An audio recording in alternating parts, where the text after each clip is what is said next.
Viewers, আমি কেয়া চৌধুরী। সবাই কেমন আছেন? আশা করি ভালো আছেন। তো ভিউয়ার্স, আজকের এপিসোডটা একটু ব্যতিক্রম। সবসময় তো আপনাদের জন্য শোপিস, কসমেটিক, এটা সেটা অনেক কিছু দেখাই। তো আজকে একটু ভালো জিনিস দেখাবো।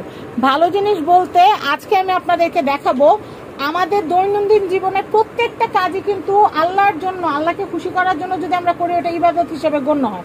তো সেই ক্ষেত্রে আমাদের উঠা, বসা, খাওয়া, শোয়া সবকিছু কিন্তু আল্লাহর বিধান। তো ধরেন আমরা খাবার খাচ্ছি, কিন্তু আমরা খাবার খাওয়ার শুরুতে অনেকেই বিসমিল্লাহ বলি না। আবার খাওয়ার মাঝখানে কিন্তু সের জন্য আল্লাহর কাছে শুকরিয়া আদায় করতে হয়। খাবার শেষে কিন্তু আল্লাহর কাছে শুকরিয়া আদায় করতে হয়। তো সমস্ত কিছুই কিন্তু আজকে আমি আপনাদেরকে দেখিয়ে দেবো। যেমন খাবার গ্রহণের দোয়া কিন্তু আছে, ঠিক আছে। তারপরে এখানে খাবারের মাঝখানে একটা দোয়া আছে, লাকাল হামদ লাকাল শুকুর। তারপর হচ্ছে খাবার শেষের দোয়া কিন্তু আছে, আলহামদুলিল্লাহ হিল্লাজি আমানা ওয়াসাকানা ওয়াজআলনা মুসলিমিন। সব প্রশংসা আল্লাহর জন্য, যিনি আমাদের খাইয়েছেন, পান করেছেন এবং মুসলিম বানিয়েছেন। তো এরকম আমরা আমাদের আদব কায়দাগুলো কিন্তু বাচ্চাদেরকে এই ধরনের আমরা ঘরে যদি ঝুলায় রাখি, আমরা নিজেরাও পড়বো, বাচ্চারাও পড়বে, বাচ্চারা ছোট থেকে শিখবে এই সমস্ত আদব লেহাজ, আদব কায়দাগুলো। তো ভাইয়া এটা প্রাইস কত আসবে? হাদিয়া 650 টাকা হাদিয়া আসবে। খাবার গ্রহণের দোয়া যেটা, এটা একটা আছে, আমরা এটা সরাই ফেলি, যেটা হয়ে গেছে। এরপরে যেমন ধরেন আমরা এটা কালিমা বাচ্চাদেরকে মানে খেলার ছলে যেন আমরা কালেমা শিখাতে পারি। কালেমা খুবই গুরুত্বপূর্ণ। একজন মুসলমান অবশ্যই কালেমা জানাটা খুবই দরকার। এখানে কালেমা তৈয়বা, কালেমা শাহাদাত, কালেমা তাওহীদ, কালেমা তানজিদ, এখানে 4টে অর্থ সহ কিন্তু দেওয়া আছে। আপনারা অনেকে আছেন বড় হয়ে কালেমা ভুলে যান। কালেমা শিখে ভুলে যাওয়াটা কিন্তু অনেক গুনার। তো আপনারা কিন্তু এটা ঘরের ভিতর টাঙিয়ে রেখে কিন্তু আপনারা শিখতে পারেন। এটার হাদিয়াও হচ্ছে 650 টাকা। আচ্ছা, আমরা এরপরে দেখাচ্ছি রোজার নিয়ত। রোজার নিয়ত আমরা অনেকেই কিন্তু বাংলায় বলে ফেললি যে আল্লাহ, আমি আপনাকে খুশি করার জন্য রোজা রাখতেছি, আমার রোজা কবুল করেন। কিন্তু অবশ্যই যেহেতু আল্লাহ পাক আমাদের জন্য আরবি ভাষায় যেহেতু আয়াত নাজিল করেছেন, অবশ্যই কিন্তু আমাদের আরবিটাও শিখতে হবে, ঠিক না? এই যে এখানে কিন্তু দেখতে পাচ্ছেন লেখা আছে, নাওয়াইতু নাসুমা গাদাম মিন শাহরি রমদানাল মুবারাক ফারদাল্লাকা ইয়াল্লাহু ফাতাকাব্বাল মিন্নিকা ইন্নাকা আনতাস সামিউল আলিম। এবং ইফতারের দোয়া আছে, আল্লাহুম্মা সুনতু ওয়ালা রিজকিকা ওয়াফতাতু আল্লাহুম্মা সুনতু লাকা ওয়া তাওয়াক্কালতু রিজকিকা বিফতারতু বিরহমাতিকা ইয়া আরহামার রাহিম। এখানে সংক্ষেপে দেওয়া আছে, কিন্তু আমি তো পুরো দেওয়া পারি, এজন্য আমি এইটা দেখে পড়তে গিয়ে থতমত খেয়ে গেছি যে এটা এভাবে লেখা কেন। তো যাই হোক, এটা কিন্তু ছোট করে লেখা আছে, ঠিক আছে, কিন্তু এটার অর্থ সুন্দর। হে আল্লাহ, আমি তোমার জন্য রোজা রেখেছি এবং তোমার দেয়া রিজিক দ্বারাই আমি ইফতার করছি। আমি আবারও বলছি, আল্লাহুম্মা সুনতুল্লাকা ওয়া তাওয়াক্কালতু আলা রিজকিকা বিফতারতু বিরহমাতিকা ইয়া আরহামার রাহিম। তো এই হচ্ছে দোয়া। এগুলো আমরা ছোটবেলা থেকে আমরা কিন্তু আরবি যাদের কাছ থেকে শিখেছি তারা শিখেছি। আর এখনকার বাচ্চারা অনেক মডার্ন দেখে দেখে শিখে ফেলে। তো সেই ক্ষেত্রে আপনারা এটা নিয়ে নিতে পারেন, মাত্র 650 টাকা হাদিয়া। এরপরে আমরা যেটা করব, এটা হচ্ছে কুল, 4 কুল। প্রত্যেক রাতে ঘুমের সময় বাচ্চাকে কমসে কম 4 কুল আস্তাগফিরুল্লাহ এবং হচ্ছে ঘুমের দোয়া পড়িয়ে তারপর ঘুম পাড়াবেন। তাহলে কি হবে, বাচ্চাকে সারা রাত ফেরেশতারা পাহারা দিবে, বাচ্চারা ভয় পাবে না বা খারাপ কিছু বাচ্চাদেরকে স্পর্শ করতে পারবে না। আচ্ছা, এখানে কিন্তু দেখেন 4 কুল সূরা আছে। সূরা আল কাফিরুন আছে, সূরা আল ইখলাস আছে, সূরা আল ফালাক আছে, সূরা আল নাস আছে।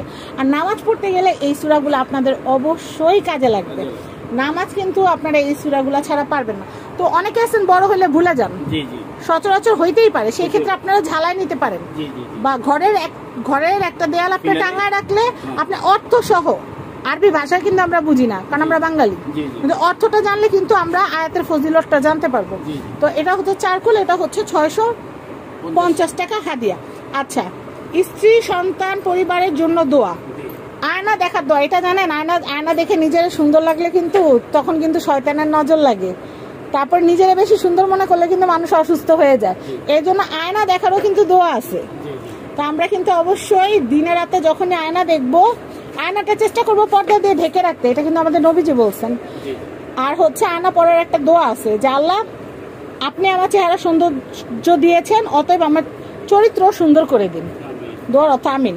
তো বুঝতেই পারছেন, প্রত্যেকটা কাজে কিন্তু আল্লাহ পাকের বিধান আছে, আমাদের সেটা মেনে চলতে হবে।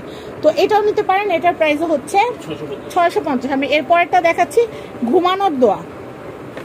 আল্লাহুম্মা বিসমিকা আমুতহে। আমার মেয়েটা প্রত্যেক দিন রাতে এটা পড়ে ঘুমায়। আমি এটা ছোটবেলা থেকে শিখাইছি, কারণ আমরা মা বাবা, আমরা না শিখাইলে ওরা কার দিক থেকে শিখবে।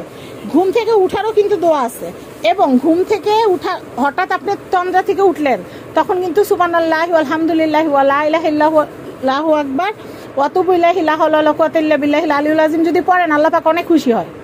আর ওই দোয়ার মাঝখানে যদি আপনি আল্লাহর পাকে কিছু চান আল্লাহ পাক আপনাকে ফিরাবেন না, আমি যতটুকু জানি। তো যাই হোক, ঘুম থেকে উঠার দোয়া আছে, টয়লেটে প্রবেশের দোয়া আছে, কারণ আমরা জানি যে টয়লেটে খবিশ জিন থাকে। সেই খবিশ জিন থেকে আল্লাহ যেন আমাদেরকে রক্ষা করেন, আমাদের পবিত্রতা যেন রক্ষা করেন, সেই জন্য কিন্তু আল্লাহুম্মা ইন্নী আউযু বিকা মিনাল খুবসি ওয়াল খাবাইস এই দোয়াটা আমাদের অবশ্যই পড়তে হবে। এবং টয়লেট থেকে বের হওয়ার পর কিন্তু আলহামদুলিল্লাহিল্লাযী আযহাবা আন্নিল আযা ওয়া আফানি, এটা কিন্তু আপনাদের কিন্তু পড়তে হবে। এটা কি আপনার, হে আল্লাহ আপনার কাছে ক্ষমা চাই, সব প্রশংসা আল্লাহর জন্য যিনি ক্ষতি ও কষ্টকর জিনিস থেকে আমাকে মুক্তি দিয়েছেন। আল্লাহ পাক যে আমাদেরকে সেই খবিশ জিন থেকে মুক্ত করেছেন সেই জন্য আল্লাহ পাকে শুকরিয়া আদায় কর। এটা 650। আর জান্নাত লাভের দোয়া, আমাদের আল্লাহ পৃথিবীতে জান্নাত থেকে পাঠাইছেন, যারা ভালো কাজ করবে তাদেরকে কিন্তু আল্লাহ পাক আবার জান্নাতেই ফেরত নেবেন। আর যারা আল্লাহর হুকুম মানবে না তাদের জন্য আছে চির কষ্টের স্থান জাহান্নাম। আমরা কেউই তো জাহান্নামে যাইতে চাই না, তাই আমরা কিন্তু অবশ্যই আল্লাহর যেই দোয়াগুলো আমাদের জন্য রেখেছেন জান্নাত লাভের জন্য আমরা সেই দোয়াগুলো পড়বো। আর ক্ষমা প্রার্থনার জন্য কিন্তু এখানে দোয়া আছে। আমি কিন্তু এই মাত্রই কিন্তু বলেছি আস্তাগফিরুল্লাহিল্লাযী লা ইলাহা ইল্লাল্লাহু ওয়াল হাইয়ুল কাইয়ুম ওয়া তুবু ইলাইহি লা হাওলা ওয়ালা কুওয়াতা ইল্লা বিল্লাহিল আলিয়্যিল আযীম। তো যাই হোক, আপনারা এটাও নিয়ে নিতে পারবেন, এটা হচ্ছে মাত্র 650। তো যাই হোক, আমি বুঝি কম, হয়তো আমার জ্ঞানও কম, যদি কোনো ভুল ত্রুটি করে থাকি আল্লাহর ওয়াস্তে মাফ করে দিবেন আমাকে, কারণ আমি মানুষ ছোট, বুঝিও কম। তো যাই হোক, আমি আপনাদেরকে অ্যাড্রেস কন্ট্যাক্ট নাম্বারটা দেখিয়ে দিচ্ছি। এখানে ভিডিওতে বলার অনেক কিছু ছিল, তাই আপনাদেরকে পার্টে পার্টে বুঝিয়ে দিয়েছি।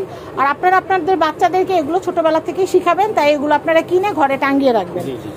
তো আমি আপনাদেরকে রাজিয়া ওয়াচ অ্যান্ড গিফট সেন্টারের কালেকশনগুলো দেখালাম, কন্ট্যাক্ট নাম্বার দেখিয়ে দিচ্ছি। এটা হচ্ছে ঢাকা নিউ সুপার মার্কেট নিচতলা ফুলের গলি 330 নম্বর shop, Razia watch and gift centre. সবাই ভালো থাকবেন, আসসালামু আলাইকুম।